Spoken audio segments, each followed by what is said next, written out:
Hello guys, कैसे हो आप लोग। मेरा नाम है अभिषेक चौधरी एंड मैं आज क्लास 12 की फिजिक्स स्टार्ट करने वाले हैं। हम लोग है ना 1 बाय 1 हर चैप्टर को पढ़ेंगे।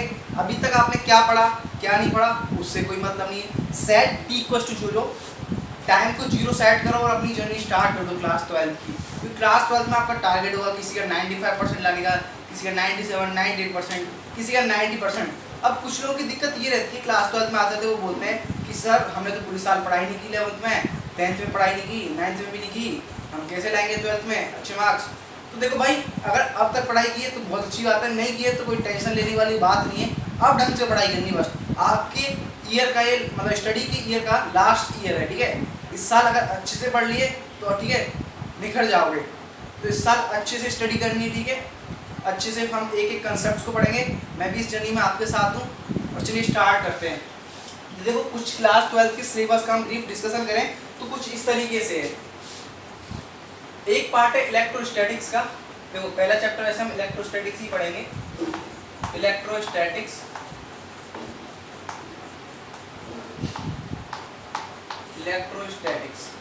इलेक्ट्रोस्टैटिक्स का मतलब है चार्ज एट रेस्ट, या फिर इस तरीके से बोल सकते हैं study of charge at rest.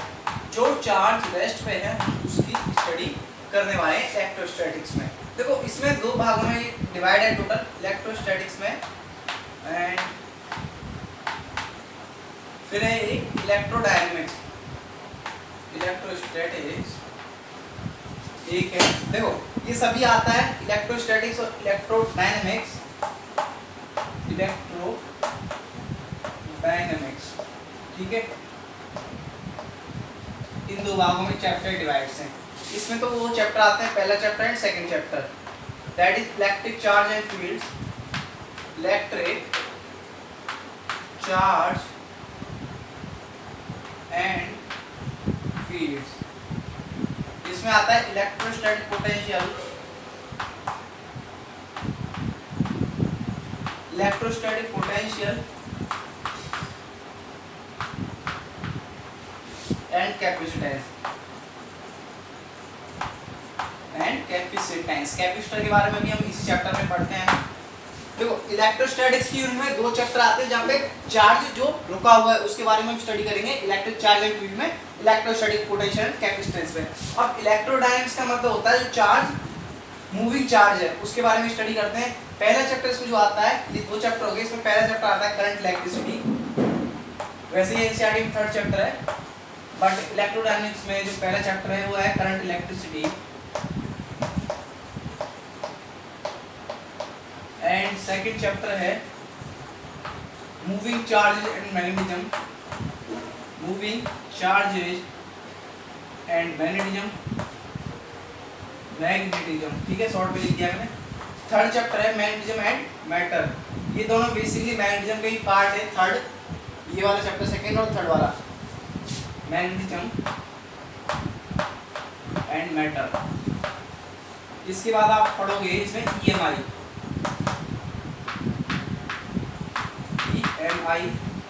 Then इसके बाद पढ़ोगे अल्टरनेटिंग करंट।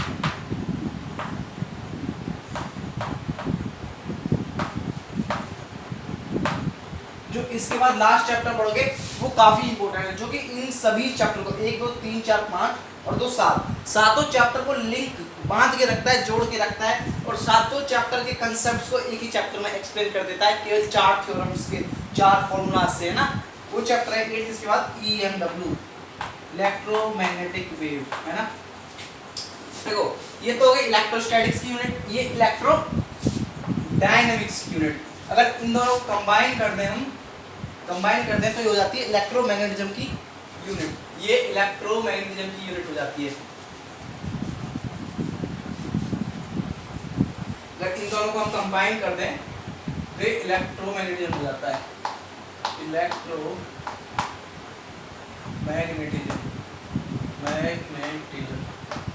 इलेक्ट्रोमैग्नेटिज्म के दो हिस्से हैं, एक इलेक्ट्रोस्टैटिक्स एक इलेक्ट्रोडायनेमिक्स, ठीक है। पहले इसको नोट करो। उसके बाद हम इसके बाद यूनिट आती है ऑप्टिक्स की। ऑप्टिक्स एंड मॉडर्न फिजिक्स रह जाते हैं यहाँ पे। ऑप्टिक्स में पहला चैप्टर आप पढ़ोगे रे ऑप्टिक्स एंड सेकंड जो चैप्टर पढ़ोगे आप वो है उसमें वेव ऑप्टिक्स। वेव ऑप्टिक्स, है ना। तो देखो इन तीनों यूनिट्स को आप नोट करो, इलेक्ट्रोस्टैटिक्स, इलेक्ट्रोडायनेमिक्स एंड ऑप्टिक्स, ठीक है। पहले नोट करो इसको, नोट करो। सो स्टूडेंट्स आपने नोट कर दिया होगा। अब हम जो लास्ट यूनिट है उसको डिस्कस कर लेते हैं एक बार, है ना। जो लास्ट यूनिट है वो है मॉडर्न फिजिक्स यूनिट। किसकी? मॉडर्न फिजिक्स की यूनिट। देखो काफी स्कोरिंग होती है मॉडर्न फिजिक्स की यूनिट, काफी छोटे छोटे चैप्टर है ना, ज्यादा कंसेप्ट नहीं है, थ्योरेटिकल चैप्टर है। कुछ एक दो चैप्टर आपने केमिस्ट्री में 11th में पढ़ लिए, है ना। जैसे कि पहला चैप्टर होता है dual nature and radiation of matter,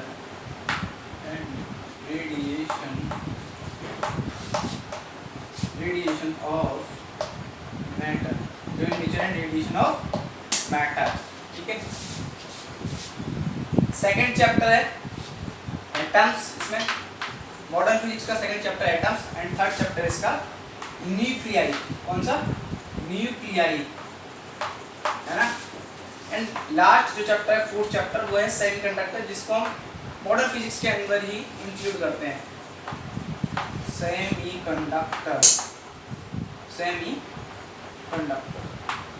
students, ये था ब्रीफ डिस्कशन आपके सिलेबस का। इस तरीके से हमारा फ्लो रहेगा पढ़ने का, वन बाय वन हम हर एक यूनिट को पढ़ते चलेंगे, एंड एट द एंड हम मॉडर्न फिजिक्स को पढ़ेंगे, ठीक है। अगर हम मतलब ये यूनिट है, यूनिट वाइज हमको कोई चैप्टर हम मिस कर देते हैं बीच में, तो हमारी पूरी यूनिट कंप्लीट होना काफ़ी जरूरी होता है ना। ऐसा नहीं कर सकते हम, जगह इलेक्ट्रोस्टैटिक्स पढ़ा तो उसमें सेकंड पार्ट जो उसको इलेक्ट्रोस्टैटिक पोटेंशियल एंड कैपेसिटेंस है उसको छोड़ दें, तो कोई मतलब नहीं है। अब जैसे हम मॉडर्न फिजिक्स यूनिट स्टार्ट कर रहे हैं तो ये चारों चैप्टर पढ़ना काफ़ी ज़्यादा जरूरी है। ऑप्टिक्स पढ़ा, उसमें रे ऑप्टिक्स पढ़ लिया, वे ऑप्टिक्स नहीं पढ़ा तो कोई मतलब नहीं निकलता है, ठीक है। जो भी आप यूनिट पढ़ रहे हो बिल्कुल अच्छे से पढ़ो, बेस्ट तरीके से पढ़ो, है ना। तो students please pause the video to note it down.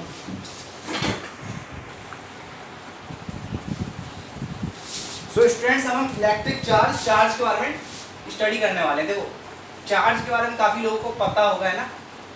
देखो चार्ज जो है इंट्रिंसिक प्रॉपर्टी ऑफ मैटर है, इंट्रिंसिक प्रॉपर्टी ऑफ मैटर है, property of matter. Intrinsic property कौन सी होती है? अंदरूनी प्रॉपर्टी, मैटर के अंदर की प्रॉपर्टी, ठीक है। जैसे कि बचपन में आप लोगों ने पढ़ा था कि मैटर के पास कुछ ना कुछ वेट होता है, उसका कुछ मास होता है ना, सॉरी मास होता है मैटर का कुछ ना कुछ, जैसे कुछ ऑक्यूपाई स्पेस करता है। तो हर किसी मैटर के पास कुछ चार्ज हो भी सकता है मे बी, और नहीं हो सकता, ठीक है। तो ये जो मैटर होता है उसकी इंट्रिंसिक प्रॉपर्टी होती है अंदरूनी प्रॉपर्टी, जिसको हम इंट्रिंसिक प्रॉपर्टी के नाम से जानते हैं। या फिर आप इस तरीके से भी डिफाइन कर सकते हो इलेक्ट्रिक चार्ज को, the property of electron and proton, the property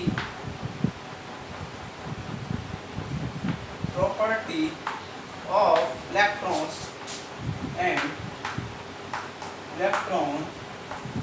and protons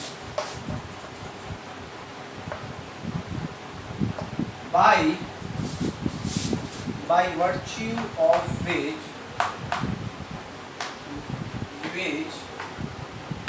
है ना they apply, they feel, या फिर they feel an electric force between them. The property of electrons and protons by virtue of which they feel an electric force, एक electric force feel करते हैं अपने बीच में, है ना।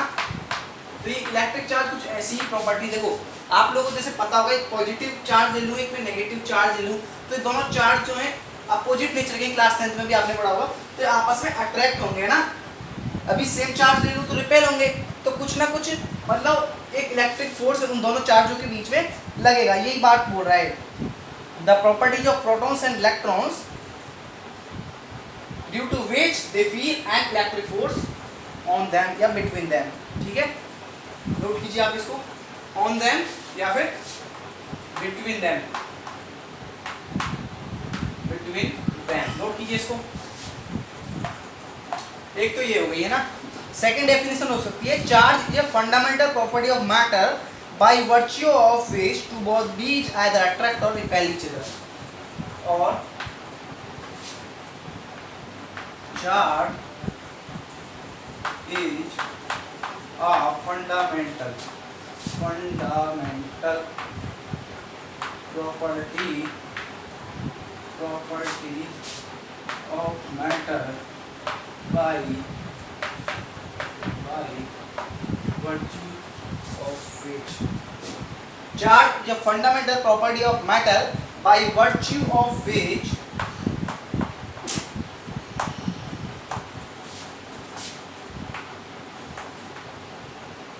due to which two bodies either get attracted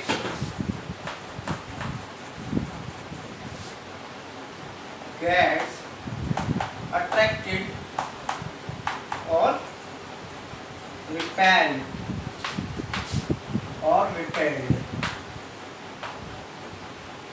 देखो जो electric charge एक फंडामेंटल प्रॉपर्टी है मैटर की, जिसकी वजह से या दो बॉडीज के बीच में क्या होगा, या तो अट्रैक्शन होगा या फिर रिपल्सन होगा। सेम जैसे मैं आपको एक बताऊं, टाइप्स ऑफ चार्जेस की बात करता हूं पहले, है ना। टाइप्स ऑफ चार्जेस की बात करूं मैं, types of charges. Types of charges की बात करूं तो जैसे कि हमको पता है दो तरीके के चार्ज होते हैं, एक पॉजिटिव और एक नेगेटिव। एक पॉजिटिव चार्ज, एक नेगेटिव चार्ज, है ना। दो ही तरीके के चार्ज होते हैं। कोई बोल रहा होगा सर न्यूट्रल भी चार्ज होता है, न्यूट्रल चार्ज नहीं होता भाई, दो ही तरीके के चार्ज होते हैं, एक पॉजिटिव और एक नेगेटिव। तो होता क्या है, सेम चार्जेस के बीच में तो होता है रिपल्सन, लाइक चार्जेस बोलते हैं। सेम चार्जेस को हम लिख लो आप, सेम चार्जेस को हम लाइक चार्जेस बोलते हैं और डिफरेंट चार्जेस को हम लाइक चार्जेस बोलते हैं। डिफरेंट, है ना, डिफरेंट चार्जेस। देखो बिल्कुल बेसिक से पढ़ रहे हैं, है ना। आज का वीडियो बेसिकली इंट्रोडक्शन पे बेस्ड है, ज़्यादा डिफिकल्ट चीज़ें नहीं पढ़ेंगे, बहुत बेसिक चीज़ें पढ़ेंगे क्योंकि इस लेक्चर का ये इंट्रोडक्शन है। सेम चार्जेस का मतलब होता है लाइक चार्जेस और डिफरेंट चार्जेस का मतलब होता है अनलाइक चार्जेस।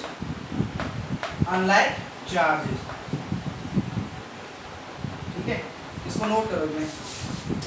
सो स्टूडेंट्स, मैं आपको एक कहानी और बताना चाहता हूँ। वैसे मैं आपको कोई कहानी सुनाने नहीं आया हूँ, है ना। हम लोग इलेक्ट्रोस्टैटिक्स पढ़ रहे हैं, लेकिन फिर भी एक कहानी जो कि आपका मदद करेगी इंटरेस्ट क्रिएट करने में सब्जेक्ट के अंदर, है ना। काफ़ी अच्छी कहानी है, जनरल टीचर सुना देते हैं तो मैं भी आपको बता देता हूँ, है ना।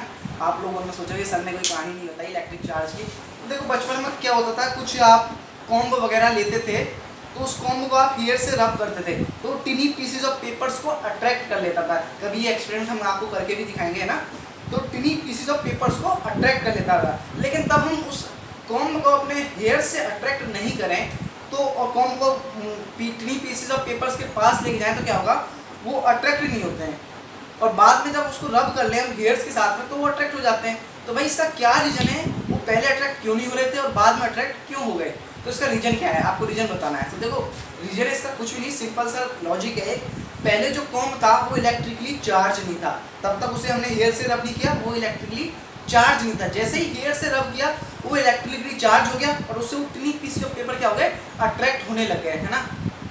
तो सिंपली आपसे अगर 1 या 2 मार्क्स में क्वेश्चन पूछ भी लिया जाता है कि कॉम्ब जो है टिनी पीसेज ऑफ पेपर्स को क्यों अट्रैक्ट कर रहा था, है ना, इस तरीके से क्वेश्चन बना के फ्रेम करके आपको पूछ लिया जाए तो सिंपल सा आंसर होगा क्योंकि कॉम्ब पहले इलेक्ट्रिकली न्यूट्रल था और अब बाद में इलेक्ट्रिकली चार्ज हो गया। ठीक है, और बचपन में काफ़ी सारे एक्सपेरिमेंट किए होंगे आप लोगों ने, जैसे कि एक कुर्सी पे हम बिठा देते थे और फिर क्या करते थे, एक सॉल वगैरह रेशमी सॉल ले लेते थे और उसको इस तरीके से मारते थे उसके ऊपर, फिर बोलते थे देखना भाई तुझे करंट लगेगा, और करंट लग भी जाता था थोड़ा सा, है ना। तो एक्चुअली इसमें क्या था कि रेशेदार वो सॉल रहती थी तो चार्ज ट्रांसफ़र हो जाता था, है ना। चार्ज ट्रांसफ़र की कहानी भी हम थोड़ा पढ़ेंगे, चार्ज ट्रांसफ़र के कौन कौन से तरीके हैं उनसे भी, है ना। और इसके पीछे काफ़ी एक पुरानी एक साइंटिफिक कहानी भी है। ऐसा बोला जाता है कि एक साइंटिस्ट थे, महान वैज्ञानिक, और उनका अपनी वाइफ के साथ झगड़ा हो गया था। तो क्या वाइफ ने बोलते हैं घर से निकल जाओ, और घर से निकल के थोड़ा दिमाग ख़राब हो रहा था उनके, तो अपने घर के बाहर बैठ गए, जो बाहर बैठने के लिए थोड़ा जगह बनी रहती है घर के बाहर, वहाँ पे बैठ गए और अपनी जो उनकी कैट थी उनके पास, तो कैट को इस तरीके से उसके बालों पे हाथ घुमा रहे थे वो, है ना, इस तरीके से।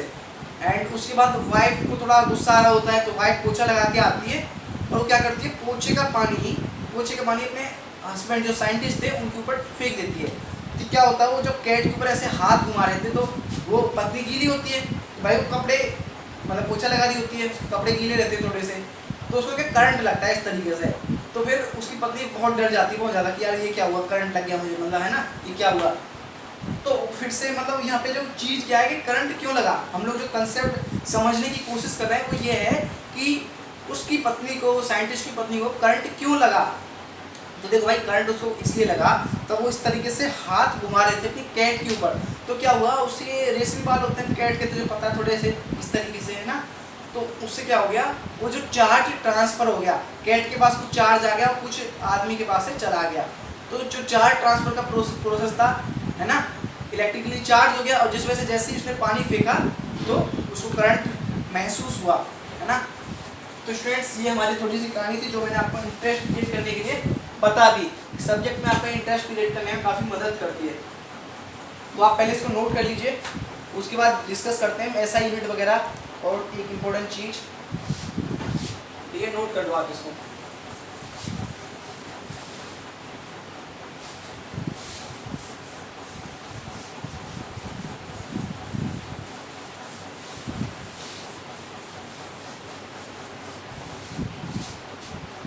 देखो, लाइक चार्ज की बात करें तो क्या होता है, लाइक चार्जेस, नोट बना के लिख लेना आप इसको, नोट, है ना। Like charges repel each other, repel each other, while unlike charges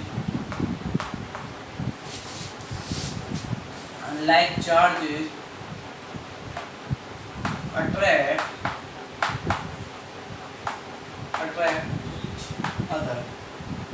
अब एग्जांपल देखते हैं इसके। अनलाइक चार्ज के बीच में अट्रैक्शन होता है, जैसे कि मैं दो चार्ज लेता हूँ, एक नेगेटिव एक पॉजिटिव, एक है ना, एक पॉजिटिव नेगेटिव और एक नेगेटिव पॉजिटिव। देखो ये सेम चार्जेज है ना, ठीक है, लाइक चार्जेज, ये अनलाइक चार्जेज हैं। लाइक चार्जेज ये है अनलाइक चार्जेज। तो मैंने ऊपर लिखा है लाइक चार्ज के बीच में रिपल्सन होता है और अनलाइक चार्जेस के बीच में अट्रैक्शन होता है। तो लाइक चार्जेस है ये, तो इनके बीच में क्या होगा, रिपल्सन होगा। क्या होगा, रिपल्सन होगा। और ये अनलाइक चार्जेस है, इनके बीच में क्या होगा, अट्रैक्शन होगा। ठीक है, क्या होगा, ये पॉजिटिव चार्ज नेगेटिव को अट्रैक्ट करेगा, नेगेटिव पॉजिटिव को। और चार्ज की अगर हम एसआई यूनिट की बात करें, ये बहुत फंडामेंटल चीज़ें हैं जो आपने क्लास 10 में भी पढ़ी हैं। एसआई यूनिट की बात करें, लेकिन फिर भी आपके काम आ जाती है। अभी तो खैर आपके एमसीक्यू भी आने लगे हैं इस साल से, है ना, सॉरी पिछले साल से। तो 2021 में आप लोगों को फोड़ना है, तो वहाँ पे भी बेसिकली डेफिनेटली एमसीक्यू आएंगे। तो इसकी एसआई यूनिट की बात करें तो होती है कूलम। एसआई यूनिट होती है कूलम, जिसको हम सी से रिप्रेजेंट करते हैं। किससे रिप्रेजेंट करते हैं, सी से रिप्रेजेंट करते हैं। ठीक है स्टूडेंट्स, आप इसको नोट कीजिए। ठीक है, चार्ज की ऐसा यूनिट कूलम होती है।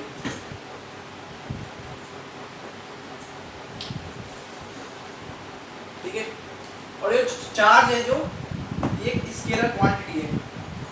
क्या है, स्केलर क्वांटिटी है। स्केलर क्वांटिटी का मतलब क्या है, जैसे दो चार्जेज मैं आपको ले लूँ, 2 कूलम का चार्ज लेता हूँ, 3 कूलम का चार्ज लेता हूँ, तो सिंपली इस तरीके से हो जाएगा 2 + 3 5 कूलम, है ना। कोई ज़्यादा झंझट वाली बात नहीं, 5 कूलम आंसर आ जाएगा। इस तरीके से ऐड हो जाता है स्केलर क्वांटिटी पे, है ना। सो स्टूडेंट्स, एक और बात कर लेते हैं हम यहाँ पे। चार्ज जो है एक स्केलर क्वांटिटी है, लेकिन लोगों को ये पता नहीं हुआ ये स्केलर क्वांटिटी क्या होती है, वेक्टर क्वांटिटी क्या होती है।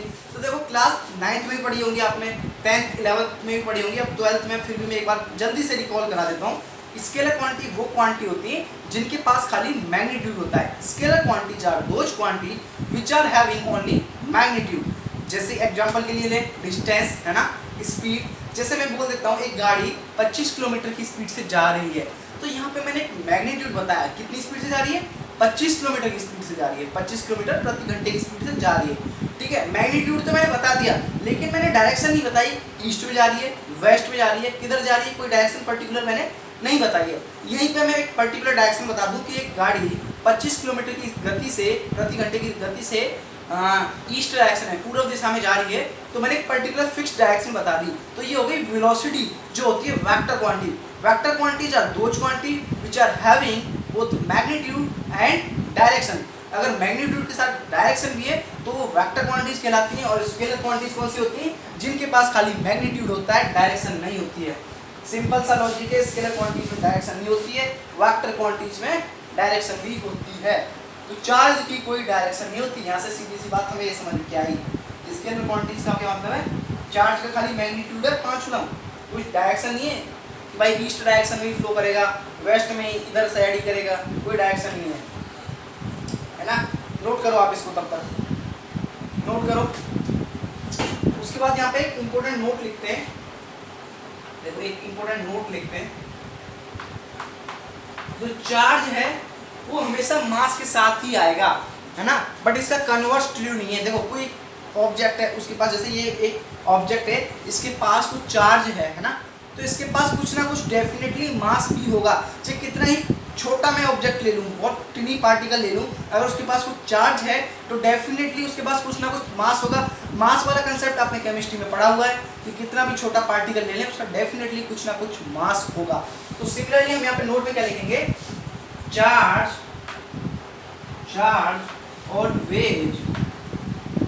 always comes with mass, but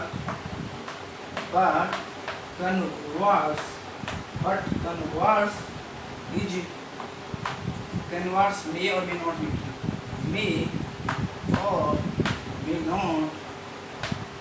true।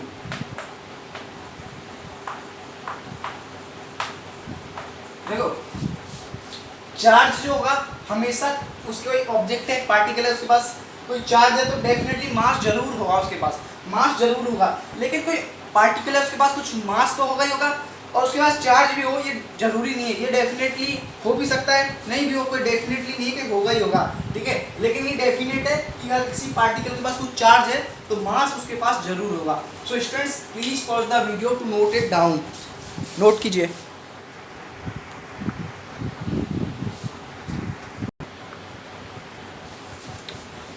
So students अब हम नेक्स्ट टॉपिक की तरफ मूव करते हैं, जो कि जनरली बोर्ड्स एग्जाम में पूछ लिया जाता है, वैसे भी आपकी नॉलेज के लिए आपको पता होना चाहिए।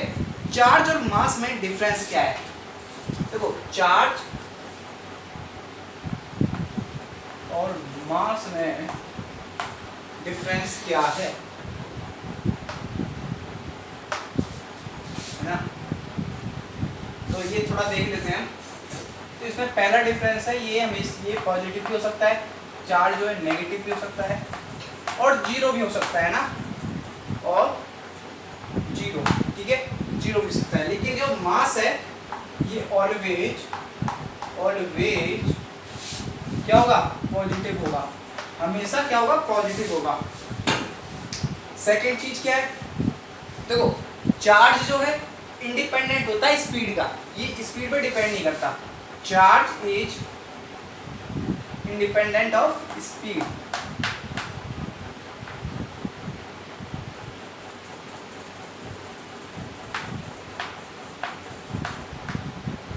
जैसे मान लो कुछ चार्ज की स्पीड होती है ना, अभी वैक्यूम में बात करें तो वैक्यूम में कुछ स्पीड है, अभी अर्थ में बात करें तो अर्थ में कुछ स्पीड है, ऐसा नहीं है। किसी भी मीडियम में हो, चार्ज जो है स्पीड पे डिपेंड नहीं करेगा, है ना, और मीडियम पे भी डिपेंड नहीं करता है, बट चार्ज मीडियम पे डिपेंड करता है लेकिन स्पीड पे डिपेंड नहीं करता, सॉरी स्पीड पे डिपेंड नहीं करता। जैसे कि मैं किसी पे चार्ज को रख के लेके जा रहा हूँ, है ना, और उसकी स्पीड कुछ है, जैसे किसी ट्रक पे चार्ज रखा हुआ है कोई, लेट सपोज, और ट्रक की स्पीड बहुत तेज चल रहा है, तो ऐसा नहीं ट्रक की स्पीड पे चार्ज डिपेंड करेगा, नहीं करेगा। चार्ज जो है इंडिपेंडेंट होता है स्पीड का, लेकिन मास जो है स्पीड पे डिपेंड करता है। देखो m equals to m naught upon root of 1 minus v² upon c²। ये फॉर्मूला तो थोड़ा खतरनाक लग रहा होगा देखने में, है ना, लेकिन इस फॉर्मूले का कुछ काम नहीं है आपके, फिर भी मैं समझाने की कोशिश करता हूँ। देखो m तो होता है mass of body, mass of body,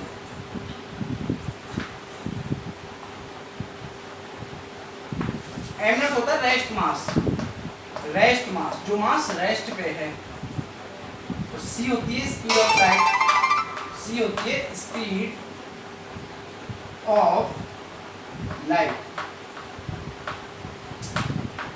c speed of light होती है, और v जो है वेलोसिटी होती है बॉडी की, है ना। जैसे कि मैं आपकी बात करूं, कोई एग्जांपल ले लूं, जैसे खुद का एग्जांपल है, तो अभी मैं या फिर आप हो दौड़ने लग जाओ, रनिंग करने लग जाओ, तो जो आपका मास होगा रनिंग करते समय अलग आएगा, और अभी नॉर्मल कंडीशन में आप उसको तोलोगे तो अलग आएगा, है ना। तो मतलब सीधी सी अगर भाषा में मैं बात करूं, कंफ्यूज ना किए, मास इज डिपेंडेंट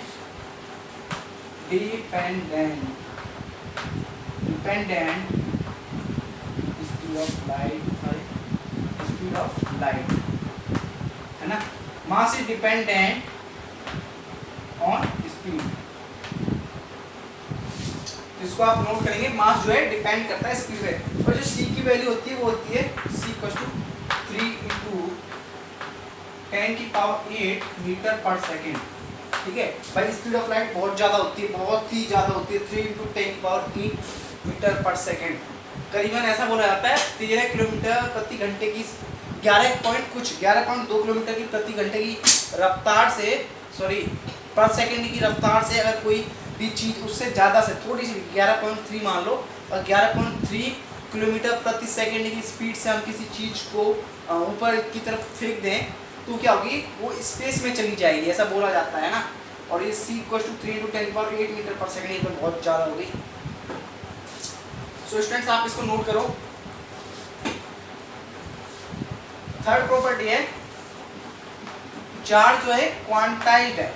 क्या है चार्ज? क्वांटाइज्ड है, charge is quantized.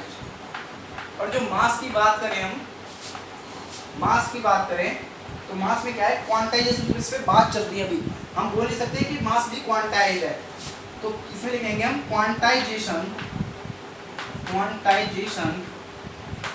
Of mass is yet to be established,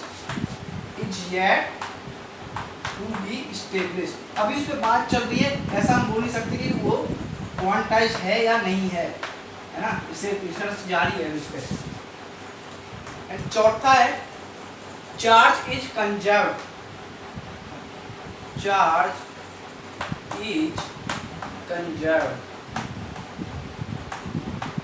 लेकिन मास की बात करें हम तो मास कंजर्व्ड नहीं है, क्योंकि हमने देखा अभी वो मास जो है एनर्जी में भी कन्वर्ट हो सकता है और एनर्जी से मास में भी कन्वर्ट हो सकता है। देखो mass is not conserved as it can be change into energy and vice versa, मतलब अपोजिट भी पॉसिबल है, मास से एनर्जी में कन्वर्ट हो जाएगा और एनर्जी से मास में कन्वर्ट हो जाएगा। लेकिन आपने क्लास 9th में पढ़ा था कि मास can neither be created nor be destroyed, तो यहाँ पे पढ़ रहे हो आपकी वायु तो चेंज हो सकता है। तो उस समय आपको इसलिए नहीं पढ़ाया था कि अगर ये कंसेप्ट आपको उस समय पढ़ा दिया जाता तो शायद आपको समझ नहीं आता, आप कंफ्यूज हो जाते हैं ना। यहाँ पे स्पीड ऑफ लाइट का ही खेल है सब।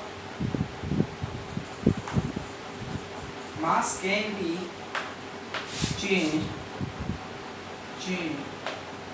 into energy and vice versa।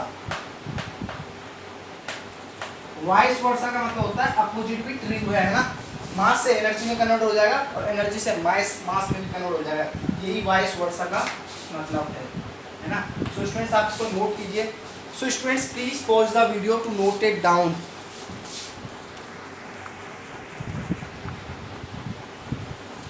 So students charge और मास की last property that is fifth property और पढ़ते हैं, इसके बाद नेक्स्ट लेक्चर में हम लोग सब कुछ आगे की डिटेल पढ़ेंगे। तो चार्ज है the force, the electric force. देखो कोई दो चार्ज है तो उनके बीच में ऑब्वियसली इलेक्ट्रिक फोर्स ही लगेगी, है ना। तो हम इस तरीके से लिखेंगे the electric force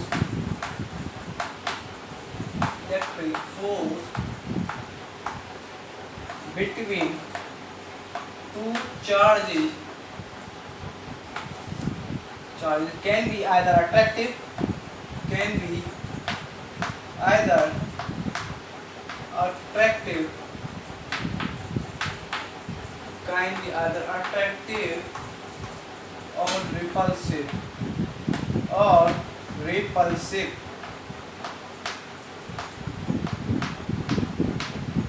The electric force between two charges can be either attractive or repulsive depending upon nature of charge.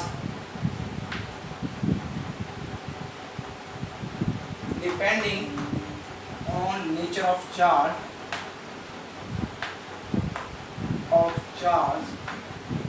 as they are like charges or unlike charges.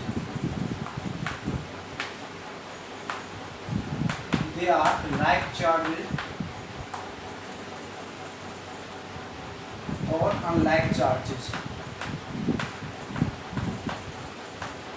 देखो जो इलेक्ट्रिक फोर्स है दो चार्जेस के बीच में वो हमेशा attractive हो ऐसा भी नहीं बोल सकते, या फिर हमेशा रिपल्सिव हो इस तरीके से भी नहीं बोल सकते।